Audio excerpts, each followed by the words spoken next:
Here is the best crosspath for every monkey in BTD6. We'll start with the top path dart monkeys. The Spike-o-pult can go either way, it just depends on what you're going to build. If you're stopping at a Juggernaut, you should crosspath them with enhanced eyesight as it increases its knockback by 50%. But if you're going all the way to an Ultra-Juggernaut, you should get very quick shots as that extra attack speed goes a long way.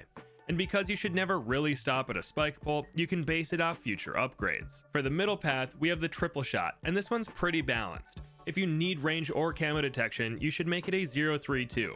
But if you need more pierce, you should pick up razor sharp shots. For the Super Monkey Fan Club though, you should make it a 1-4-0 within the range of a primary mentoring village so you get the free upgrade. And the 9 monkeys around it that it transforms should be 1-2-0s. This saves a couple $1,000s, and they won't really need the extra pierce until around 98, where you can make them 2-2-0s if you want. The Plasma Monkey Fan Club though is a different story. This guy is your main DPS, so you should spend the money upgrading him to a 2-5-0 and make all of his transformers 2-2-0s. But if you need camo detection on them to help with DDTs, you can make them 0-2-2s. Pairing the PMFC with a primary expertise is a great combo, as it makes the first 2 tiers of upgrades free on the darts and will give them even more pierce. And with your leftover money, you can upgrade the transformers to triple shots for another speed boost. But it isn't really worth it unless you're going to do nothing else with that money. The bottom path is much simpler though. We'll be cross-pathing the Crossbow, Sharpshooter, and Crossbow Master with very quick shots for the extra attack speed. Onto the Boomerang Monkey. The Glaive Ricochet is better as a 3-0-2 as the extra damage lets it skip balloon layers and it can pop lead balloons. This is the same for more Glaives if you just get it on their own, but if you pair it with a Berserker Brew and or Gwendolyn, you should make it a 4-2-0 as the extra attack speed synergizes better with these buffs. And the Glaive Lord is stronger as a 5-2-0, you just need to give it lead popping power, which is why they're paired with Gwen so often. For the middle path, either crosspath is fine. You build them with Glaives if you need more pierce, or red hot rangs if you need more single target damage. I generally make my Bionic boomers and turbocharges 0-3-2s and 0-4-2s because they have a stronger early game and can pop leads. If I'm getting a perma charge though, I like to plan the strategy ahead. If you make it a 2-5-0, you should pair it with a Glue Storm for extra damage and lead popping power. And if you make the boomer a 0-5-2, you can pair it with a primary expertise for more pierce and a shorter cooldown.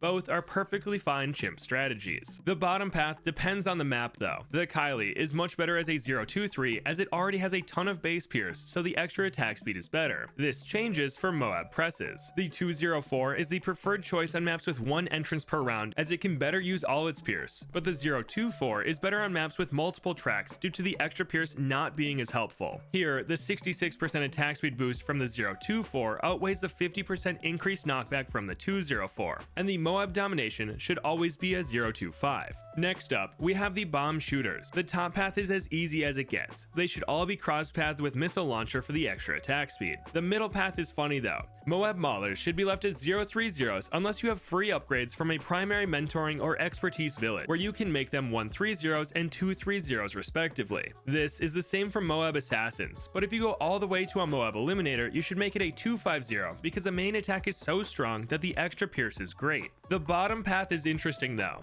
Cluster bombs should always be 2-0-3s if you're stopping there, but you have a choice with recursive clusters. If they're on their own, you should make them 2-0-4s for the extra pierce and damage, but if you're buffing them with a Berserker Brew, the 0-2-4 is better. Though this isn't worth it unless you have Striker Jones down because the recursives will struggle with black balloons otherwise, and the bomb Blitz is much better as a 0-2-5. Moving on, we have the Tack Shooter. Hot Shots is better as a 3-2-0 as its pierce jumps from 1 to 4, and this builds nicely into the Ring of Fire, who also enjoys that extra pierce.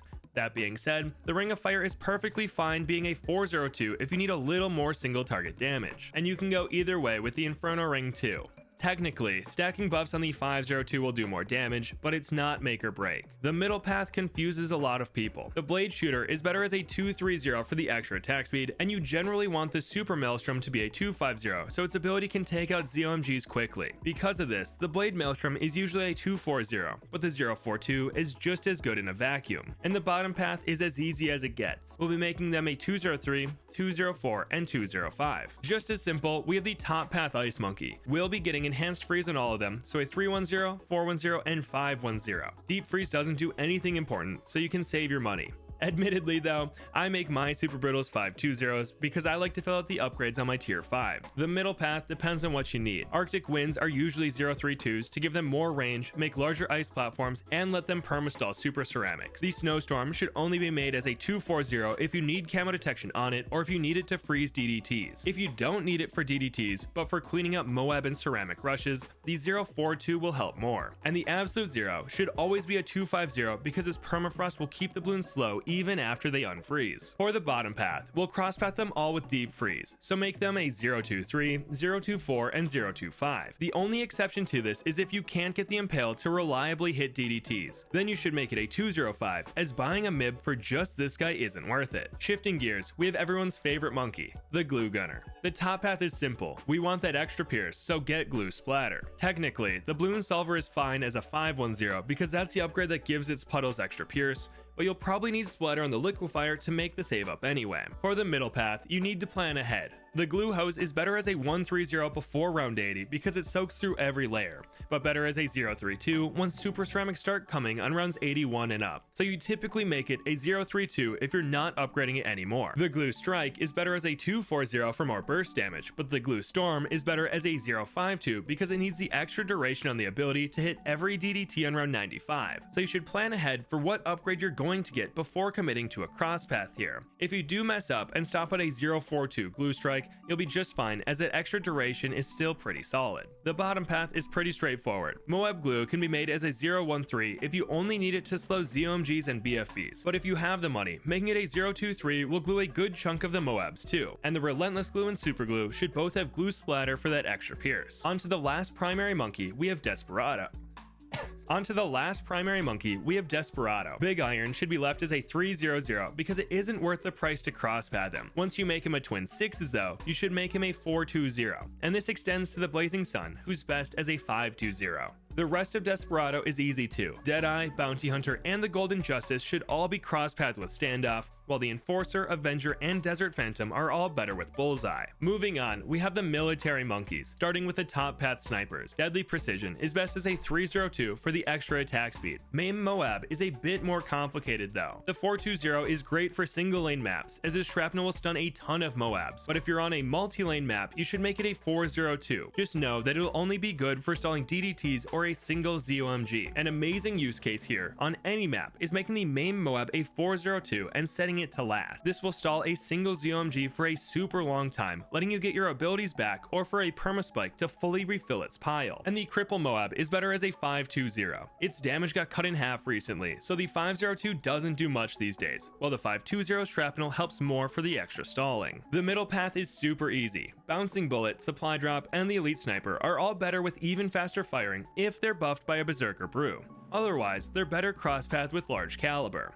And for the bottom snipers, both crosspaths are useful. Typically, the 204 and 205 will be better in the late game with their extra damage. The exception to this is if you get a Perma Brew Alchemist, in which case the 024 and 025s are much better with their buffed shrapnel. So it just depends on what your strategy is. On top of this, the 025 Elite Defender is a solid mid-game monkey that you can use to save up for something else more expensive. This is normally to get the Perma Brew, but you can get just about anything. Next, we have the Submarine. The entire top path is better with twin guns as it gives them all more attack speed on their decamo and damage pulses, and airburst darts doesn't affect the submerged sub, so you can save your money here. You can make your Bloontonium reactor a 420 to give it lead popping power and get that cool red color, but it is worse. For the middle path, the decision is easy. Get advanced intel if you need it for your sub to reach every lane, but if you already have the range, airburst darts is a great way to up their damage. The exception to this is First Strike, which you can leave as a 040 if you're only getting it for its ability. And for the bottom path, get advanced intel for all of them. Onto the Monkey Buccaneer.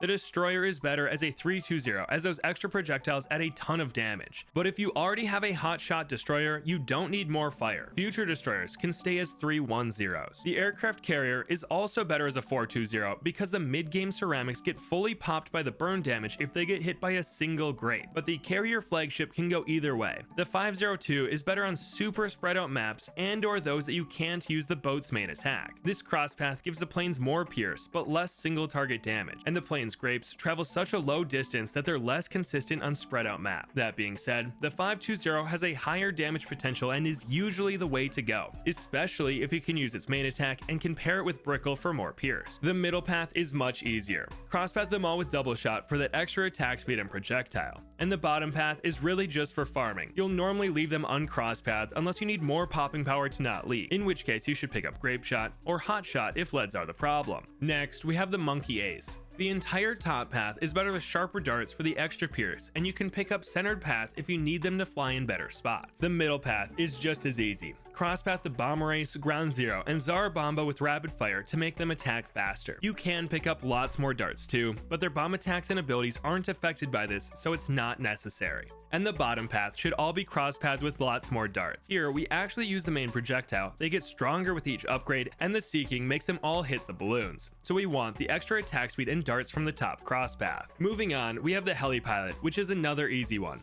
Razor Rotors, the Apache Dartship, and Apache Prime should all be crosspathed with faster firing for more attack speed. The middle crosspath should all be crosspathed with faster firing too, but for a different reason. This gives it a lower cooldown on downdraft, and if you make it a special operations, it also makes the Marine attack faster. The bottom path is slightly more complicated though. If you plan on stopping at a Moab Shove, make it a 013 for better blimp stalls, and you can make it a 023 if you need camo detection on it for DDTs. If you're upgrading this guy to a Comanche Defense or Commander though, getting quad darts on it is the way to go for the extra projectiles. And if you want pursuit mode, you can make it a 204 or 5. On to the Mortar Monkey. The entire top path is better with rapid reload as those stuns benefit a ton from the extra attack speed. Crosspathing it with Burning Stuff is pretty much a 2 NPC exclusive. The entire middle path is better with Bloon Buster for its increased damage, pierce, and blast radius. The bottom path isn't as simple though. Signal Flare and Shattering Shells are better with rapid reload to make them more consistent, but if you go all the way to a Bloon Incineration, you should make it a 205 for the extra damage, pierce, and size. And for the last military monkey, we have the Dartling Gunner. The Laser Cannon, Plasma Accelerator, and Ray of Doom are all better with faster barrel spin for the extra attack speed and camo detection. The middle path upgrades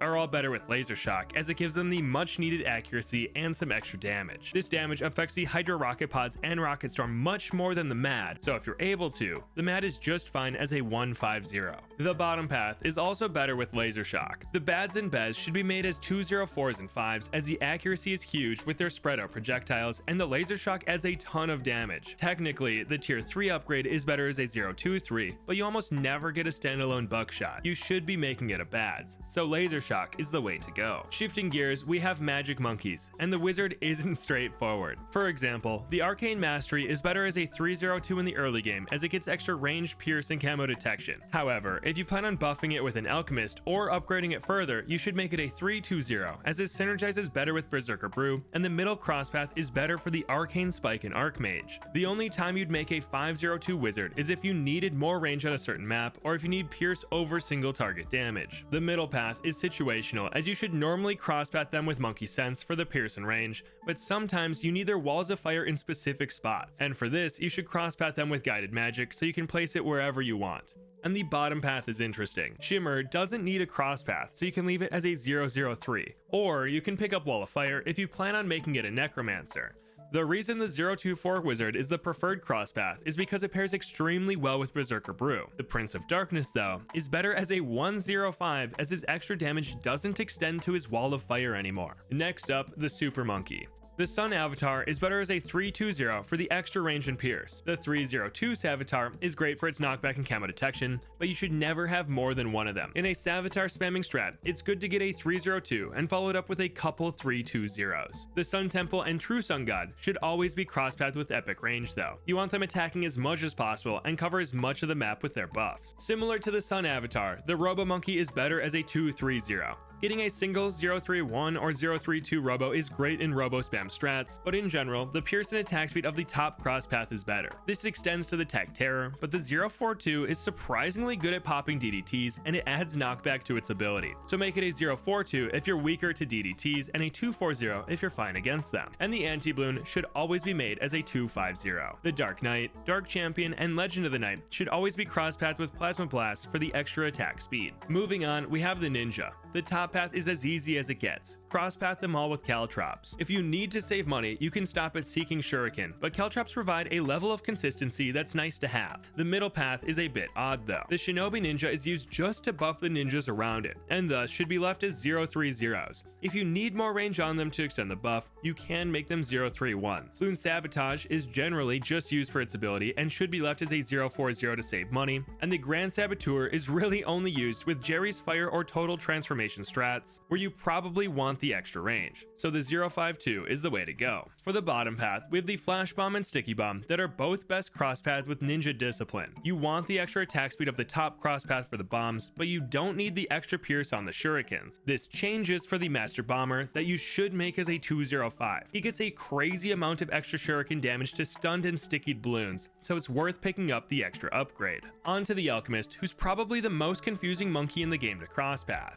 Starting with Berserker Brew, we'll make it a 3-0-1 if you're buffing slow attacking towers, and a 3-2-0 if you're buffing fast attacking ones. This raises the uptime of Berserker Brew on the desired monkey. Stronger Stim boosts this buff to grant more attack speed, pierce, range, and have a much better uptime. Because of this, we'll make the Elk a 4-0-1 if you want to spread out the buff across many towers, but more commonly, a 4-2-0 to buff one or two specific monkeys. It's almost always a good idea to place a 4-2-0 Stronger Stim next to your main damage dealer, and if you make it a Perma Brew, you don't have to crosspath it as its AMD and Stronger Stim buffs become permanent. So leave it as a 5-0-0 or whatever you had it crosspathed as when it was a Stronger Stim. For the middle path, you want to make your unstable concoctions 1-3-0s so its potions can coat more blimps with each throw. And we don't need to pick up Acidic Mixture Dip as it doesn't affect the tower at all. This extends to Transforming Tonic as the 1-4-0 is usually the preferred crosspath. This gives the monster's lasers a significant pierce boost that helps handle the dense rounds in the later 90s. The 0-4-1's attack speed is better versus single targets, though it's not as effective against dense rounds. This usually makes the total transformation a 1-5-0, though this crosspath matters less because the druids he transforms will be doing nearly all the damage. Leaving it as a 0-5-0 is just fine, and the druids around him can be 0-0-3s, and the entire bottom path should be crosspathed with larger potions to give them more pierce. Next, we have druids, who might be the easiest monkeys to crosspath in the entire game. Druid of the Storm, Ball Lightning, and Monarch of the Storms should all be crosspathed with Heart of Vengeance so they get extra attack speed and range. The middle path should all be crosspathed with Hard Thorns so their vines have the normal damage type, and you don't have to spend the money on Heart of Thunder as their main attack isn't that strong. And the bottom path should be crosspathed with Thorn Swarm for the extra projectiles. Once again, you can save the money by skipping Heart of Oak as it's not needed. On to the Mer Monkey. Starting with the Abyss Dweller, we'll make it a 3-1-0 as long as camo detection isn't a problem. Upgrading it to a 3-2-0 does clump up balloons better, but it doesn't affect its tentacles, so you can skip it. Like the Dweller, the 4-1-0 Abyssal Warrior is preferred if camo detection isn't a problem, though you can make it a 4-0-2 if you need its tentacles to cover more of the track. Recently, EchoSense Network got buffed to make it real easy to give your mermonkeys tons of range, though this is likely to get nerfed. Because of this range, the Lord of the Abyss is best as a 5-0-2. He'll be able to hit a ton of the track, and the tentacles already have 80 pierce, so you don't need much more. This goes for the middle path as well, as they benefit a ton from the Seeking Tridents of EchoSense Precision, so make them 0-3-2s, 0-4-2s, and 0-5-2s. The bottom path is much closer though. The pierce and cooldown of their songs has been balanced quite a bit since release, making both crosspaths about equal, though building them with Trident Swiftness seems to be the play because you get more damage over time detonation. So make them 2-0-3s, 2-0-4s, and 2-0-5s. Finally, we have the support monkeys, starting with the banana farm. The top path is easy. Crosspath them all with valuable bananas for the extra money per batch. The middle path is a little more interesting. The monkey bank is better as a 2-3-0 to get the ball rolling on its interest and make more money per round. However, the IMF can go either way. If you are keeping it for a long time, then the 2-4-0 is better for the same reason, though the more common route is to get an IMF loan for its ability and then sell it shortly after, which makes the 0-4-2 better as it increases its sellback rate by 10%. And if you go all the way to Monkeynomics, it's usually made as a 0-5-2, as most of the money comes from its ability, and crosspathing it this way auto collects its balance inside so you don't forget about it, and you can sell it for more later on. And for the bottom path, we have the marketplace, which is super super close. With monkey knowledge, the 023 makes slightly more money per round than the 203, but building them in range of a monkey city brings them back to even. So until I have the money to buy one outright, I normally make them 200s and build up to a 203. The Central Market and Monkey Wall Street operate the same way. With monkey knowledge, cross-pathing them with valuable bananas makes a little more per round, but a monkey city evens this out. So it doesn't really matter the cross-path on these two. Next, we have the Spike Factory. The spiked balls and spiked mines are better with the even faster production cross-path when only covering one lane, while Smart Spikes is more useful for depending multiple exits or an intersection. Super Mines is best as a 520 though. The Moab Shredder is a fun one. The 130 does more damage on average, but is pretty cost inefficient, so the 032 is generally preferred for its utility. You can set the spikes to be placed just off the track to where they only hit blimp players and they won't waste their pierce on the ceramics inside. The Spike Storm's different though.